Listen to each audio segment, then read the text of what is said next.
Hello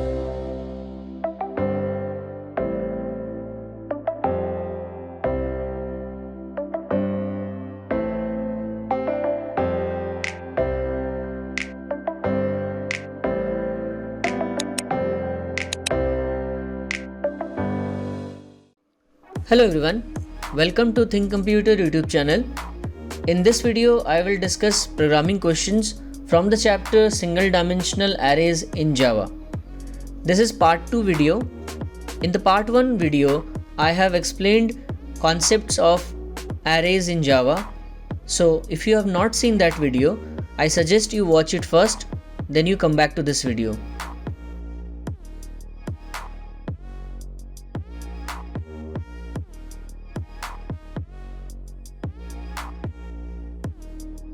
First question is, write a program to accept 5 numbers in any array, then print them on the screen. So we will be inputting 5 numbers. Let's say the numbers are 5, 10, 15, 20 and 25, and then we have to print them on the screen in the following manner. So here is the program. I have created this class myArray. In the void main, I have created one object of scanner for taking input. And this is the array declaration. In the question there was no mentioning of the data type, so I have taken integer array. Whenever the data type is not mentioned, you can take integer array. And here I have allocated memory according to the question. I have taken 5, so there will be 5 boxes in the memory. 5 numbers can be stored in this array, and the indexes will be from 0 to 4. Then I am giving this message on the screen, enter 5 numbers. I am running this loop for taking input, which is running from I equal to 0 and it will go up to 4. As I have explained in my previous video, the indexes are from 0 to n minus 1. So when this loop will run, first time I will be 0. The first input which will be taken using the nextInt method, that value will go to a of 0, because I have used I in the place of index. So I will be replaced by its value in the runtime. When I is 0, it will be applying 0, it will be a of 0. So first number will go to a of 0, means in the first box in the array. Then I plus plus will happen, I will become 1. Then 1 less than 5, the next value will go to a of 1. And then I plus plus I will be 2, the next value will go to a of 2, and then so on. So this way we are taking input. Always remember, for inputting values in the array, use a separate loop. Then in a separate loop I am printing it. The only difference is that instead of using the sc.nextInt, now I have used the print method and I have printed it on the screen. And remaining the loop structure and everything will remain same. So I am going to execute this program and show it to you what output we are getting here. Enter 5 numbers. Let's say if I am inputting 5, 10, 15, 20 and 25. So I get all the values on the screen. Let's move to the second question. Next question is, write a program to accept n numbers in any array, then print only those numbers which are even positive numbers. So even positive means the number has to be positive as well as the number has to be even. Okay, there are two conditions, even and as well as positive. So sample input is, if I input the value of n as 5, then there will be 5 numbers, and let's say the numbers are 12, minus 9, 18, minus 20 and 55. So only we will see 12 and 18 in the output, because these are the even numbers as well as the positive numbers. In the previous question, means in question number 1, I have taken the array size as 5, but here I have taken the array size as n. In most of the questions we use n size array only, so that it's more flexible. During the runtime we can decide what is the size. According to that, the number of boxes will be allocated. Let's see the program. Okay, so in the second program, first we are taking input n. N is the size of array.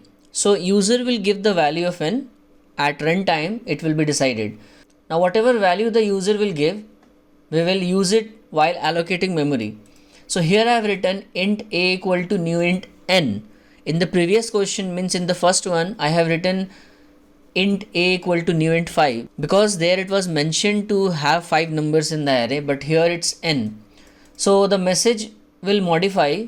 Previously it was enter 5 numbers, now it is enter n numbers. And see how I have written this. I have written enter, then I have written plus n plus and then numbers. So it's a kind of message which you will write, and it will improve the presentation of your output. Okay, and the loop is running from 0 to less than n. Okay, previously it was from 0 to less than 5, now it's less than n. Okay, and one condition is added because we have to only print those numbers which are even positive numbers. So one condition is added here, one if condition is added. If a of I mod 2 equal to 0 and a of I greater than 0. So a of I is nothing but actually a number. Okay, it's not an entire array. A of I is just a number. So we are referring to one particular number. If you are getting confused in this statement, you can do one thing. You can first take out the number from the array in a variable and you can use that in the condition. So what you can do instead is you can take out the number from the array in a variable by writing this int num equal to a of I. So as the loop is running from 0 to less than n, each time it will take out one number from the array in the variable num. So let's say when I is 0, it will take out a of 0, that is the first number from the array, and store it in the variable num, and then you can use the variable num in the condition check. You have to check two conditions in this case. Okay, if num mod 2 equal to 0 means if the number is even, and num greater than 0 means number is positive number, then you need to print it. So it's up to you. If you want, you can directly use the array in the condition, or you can first take out the number from the array and then use that number instead. Okay, up to you. So if I run this program showing you the output now, so first I will have to input the value of n. Let's say I want to input 10.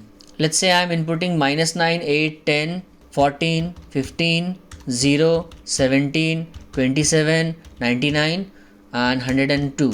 So the output that I get is 8, 10, 14 and 102, because these are the only numbers from my input which are even as well as which are positive numbers. Let's move to the next question. The third question is, write a program to accept n real numbers in any array, then print the sum and average of all the numbers. So let's say if n is 6, so we have to input 6 numbers, they are all real numbers, means decimal numbers. We have to then print their sum as well as average. So here is the program. First we are taking input n, which is the number of terms. Then we are creating an array of size n. But see, this time it's double because these all are real numbers. Then we display a message on the screen and we take input. While we are taking input, we have written sc.next double because these all are real numbers. Then we have taken two variables, sum and average, okay, to store the sum and average, and in this loop we are finding the sum. So we have to take out each number from the array. Okay, so I have written sum equal to sum plus a of I. When I is 0, it will take out a of 0, means first number from the array. Then when I is 1, it will take out a of 1, means the second number from the array. Then when I is 2, it will take out the third number, and so on. All the numbers which will be taken out from the array will be added with sum. So you get the total. Then you divide the sum by n, which is the number of inputs. So you get the average. Okay. Let's see the output. I'm running this program. I'm entering 4 as the number of inputs. And let's say I'm inputting 12.5. and 9.7 and 0.58 and 1.99.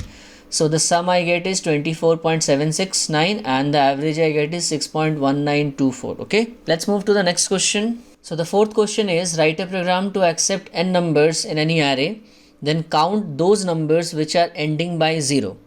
So if n is 5, we have to input 5 numbers, but only count those which are ending by 0, like 20 is ending by 0, 40 is ending by 0, minus 80 is also ending by 0. So there are 3 such numbers which are ending by 0.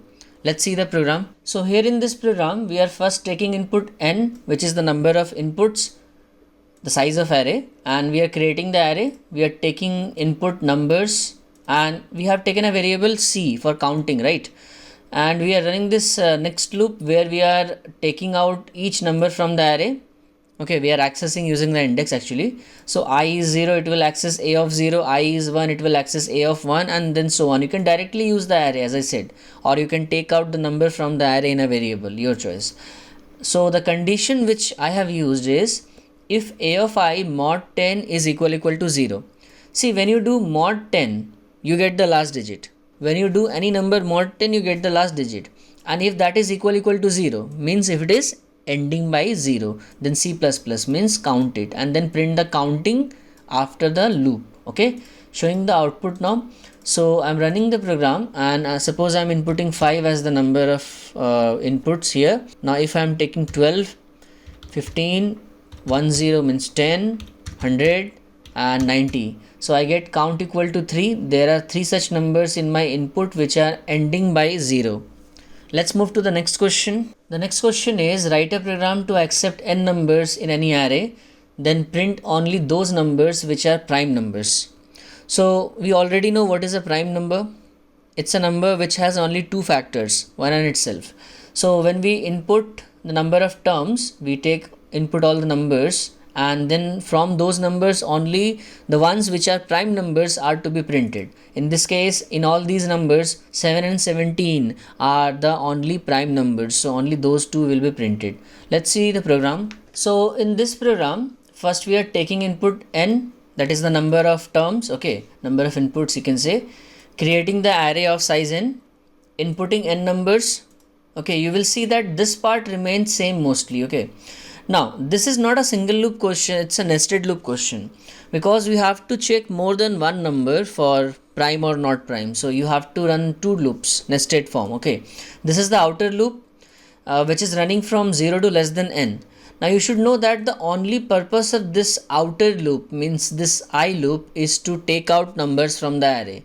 Rest of the operation will be done in the inner loop. Okay, so this inner loop means the J loop is for checking prime number, means counting the factors. Okay, so in the main loop, means in the outer one, we are running from 0 to less than n. It is giving me numbers from the array. So when I is 0, it will take out the number which is at a of 0. When I is 1, it will take out the number which is at a of 1. Okay, means the second number. When I is 2, it will take out the number a of 2, means the third number. So what exactly we are doing here is we are taking out all the numbers from the array one by one and storing it in a variable num. Then we are setting the counter to 0. In the inner loop, we are running from 1 to the number, okay, the present number, and counting the factors of the present number. Okay, so when the outer loop is running, every time we are taking out one number at a time and we are counting the factor of the present number. Then if the present number has two factors, then we are printing that number because it's a prime number, right? So the array is not involved in any kind of calculation. The only purpose of array in all of these programs which I have explained so far is to just store the numbers and when required give it back. Okay, so we are just inputting in the array, storing there and taking it out from the array. So running the program now, when we input here 5, we have to take input 5 numbers. Let's say we input 17, 5, 18, 20 and 50. So the output that is printed is 17 and 5, because in all of these 5 numbers, when we see only these two are the prime numbers, 17 and 5, these two are the prime numbers. Okay, let's move to the next question. Next question is write a program to accept n numbers in any array, then print the maximum number which is present in the array. So let's say if the size of array is 10, so these 10 are the numbers. So we need to print the maximum among these numbers. So the maximum which I can say is 784. So it will print max equal to 784. Okay, so the maximum number in the given set of numbers we have to find. Let's see the program. Okay, so here is the program. First we are taking input n, which is the number of terms. We are creating the array. We are taking input. Now after that, what we are doing is we have written max equal to a of 0, and it should be actually I equal to 1 to n. This is the first question of array in which we are starting the loop with 1. There is a reason. See, we have to find the maximum in the given numbers, right? But then how we will find the maximum? Well, you cannot just take max equal to 0 and start the program. That is not correct. See, the correct way of doing it is assuming that the first number of the array is the maximum. Can we? We can assume, yes. Assume that the first number of the array is the maximum. Then compare it with every other number. If you get any number which is greater than your assumption, then that number is the new maximum. So I would like to explain this with an example. Let's say you have been given a piece of paper and a pen, and your sports teacher is asking you to find out the student who is the tallest one in the class. And you are not to judge by looking and then guessing that who is the tallest, but by asking, okay, the like who is the tallest. So what you will do, you will ask each one of them their height. Yes. So let's say you start with the first student. Okay, you first make them stand in a queue in a line, and then you ask the height of the first student. The first student says that his or her height is let's say 5 feet and 6 inches. So you write it down in the paper that that is the maximum. You assume that the first student's height is the maximum. Assume it. Okay, it is not maximum, but assume it. Then you ask the next student, the second one in the line. Suppose the next one says that his or her height is 5 feet and 3 inches. So you just leave it because that is not gonna be the maximum, right? Then you ask the next student, third one. Third one says that his or her height is 5 feet and 11 inches. So immediately you update your assumption, you cut it in the paper and write 5 feet 11 is the new maximum. Then you ask the fourth one. Suppose the fourth one says that 6 feet and 1 inches. So 6 feet and 1 inch, that is the new maximum. Cut again in the piece of paper and write 6 feet 1 inch. Then ask the next student which says okay 5 feet and 9 inches. So not possible. Ask the next one. So if you keep on doing this, by the end, means once you reach the end of the line, you will surely get the tallest one in the class. The same concept we are applying here, and we are finding the maximum. We are first assuming a of 0 to be the maximum. A of 0 means first number of the array, right? And then we are running the loop from 1 to the end. And then if we get any number which is greater than the present maximum, then that number is the new maximum. Then we move forward and check the next number, then the next one, then the next one. So by the time we reach the end, we will surely find the maximum by this method. So let's see the output and see how it works. If I input 6, I have to input 6 numbers. Let's say I enter 9, I enter 7, I enter 10, minus 8, 5, 14. So yeah, I get max equal to 14. In these numbers, 14 is the maximum number. Okay, I will run it again in case if you have any doubt, and try to input a different set of numbers. Let's say I input 14, 58, 10, 99, 74. So what it says? 99. In these numbers, 99 is the maximum. So the logic which I explained you, okay, that is applied in this program. Let's move to the next question. Okay, this is question number 7. It is related to the previous one only. Write a program to accept n numbers in any array, then print the difference between the maximum and the minimum number present in the array. So like in the previous question, we were to find the maximum. Here we have to find the maximum, the minimum, and their difference. Okay, because if you need to find the difference between the maximum and minimum, then you need to first find the maximum and the minimum. In this example, see, there are 10 numbers. The maximum I can see is 500. The minimum I can see is 5. So what is the difference? 495. That is the difference. That is what you need to print. Okay, let's see the program. First we are taking input n. We have created the array. We have taken input. There are two statements which we have to write first. Okay, first is max equal to a of 0, then min equal to a of 0. Means assume the first number of the array to be maximum and the first number of the array to be minimum also. Then run the loop from 1 to the end. If the present maximum is less than any particular number, then that number is the new maximum. Similarly, if the present minimum is greater than any number, then that number is the new minimum. And when you print the difference, just do max minus min. Okay, let me show you the output first, and I will be doing the dry run of this program. I think that will be more helpful. So if I input 6 here and I input 6 numbers, let's say 98, 47, 67, 58 and 91 and 78. So the difference is 51. The maximum number is 98, the minimum number is 47, so 98 minus 47 is 51. We will try run this program now and we will then understand how it works. Okay, so I have prepared for the dry run and I have taken input n, I have created the array, I have taken input the numbers, 5 numbers. Okay, so till this I have done. We will do the dry run of only this part, only the part where we are finding the maximum and the minimum. Okay, and we will try to understand how it works. So the first line here is max equal to a of 0. Now what is a of 0? 0 is of course index, so a of 0 means the first index, means the first box, so which contains 14. Okay, so max equal to 14, that means in the column of max I will be writing 14, and min equal to a of 0, so min is also 14. Clear?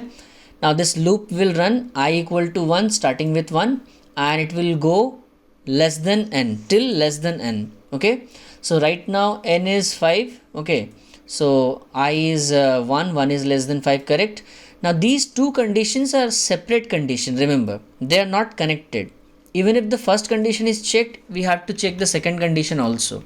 Okay, the first condition says if max is less than a of I, right now I is 1. So what is in a of 1? See, in a of 1 we have 8. So is it possible that max is less than 8, means 14 is less than 8? No. So this part will not execute. Go to the second condition.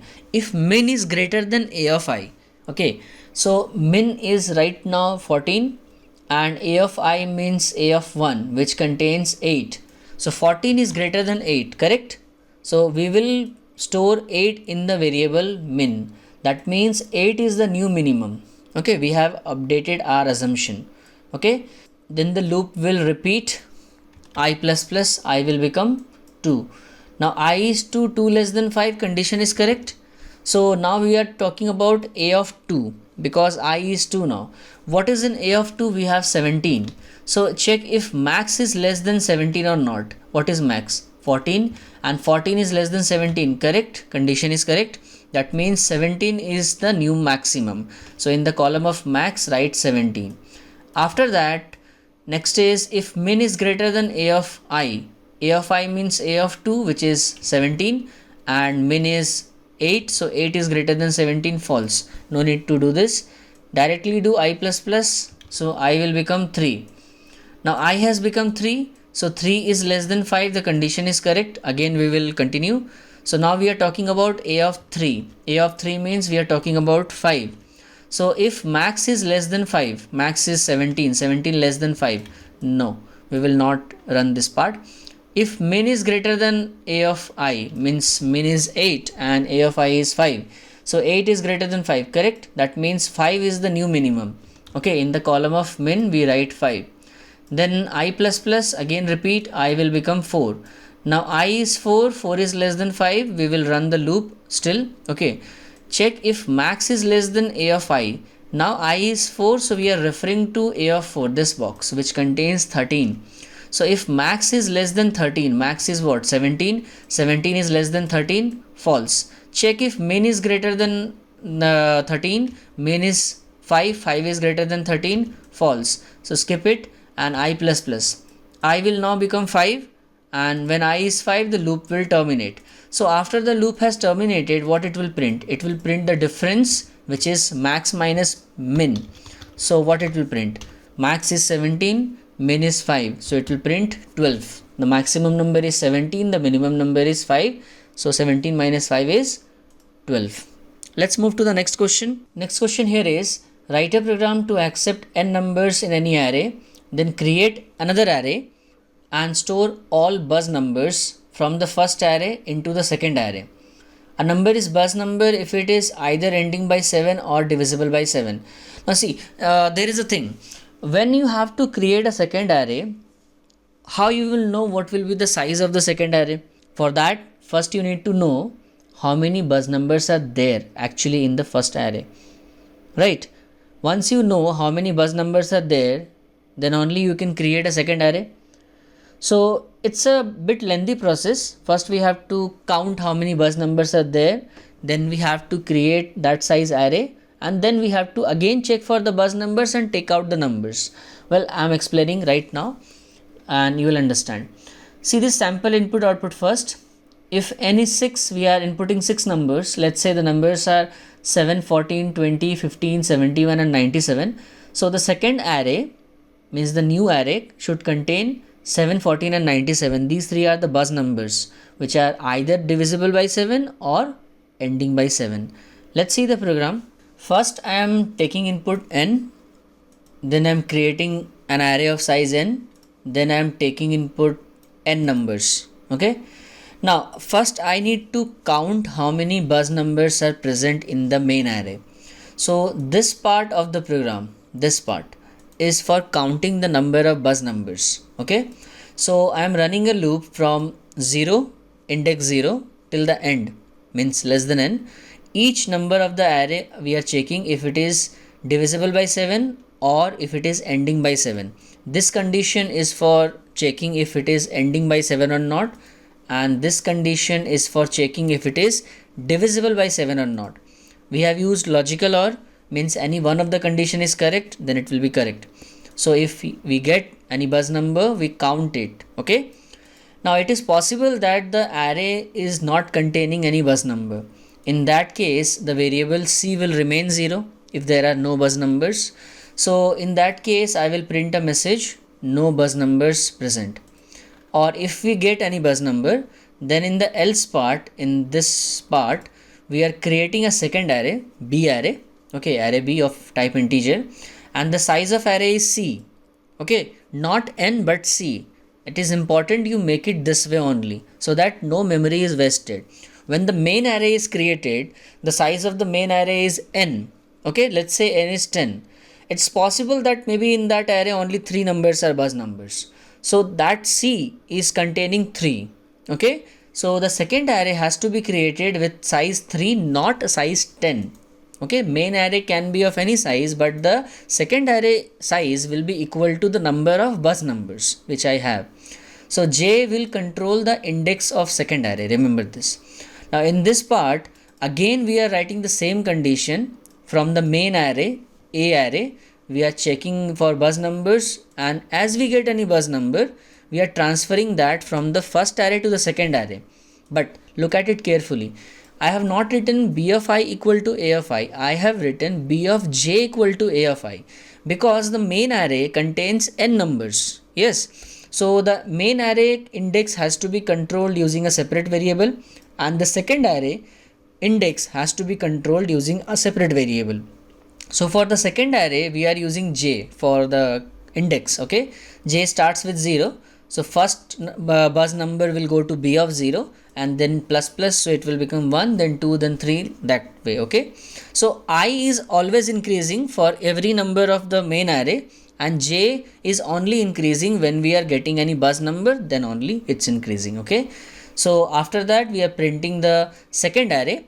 So the loop is from 0 to less than c, not less than n but less than c, because we are printing the second array and which contains only the buzz numbers. Okay, let's see the output of this program. If we take 10 as the size and we input 10 numbers, let's say 17, 7, 14, 27, 85, 67, 48, 47, 127 and 87.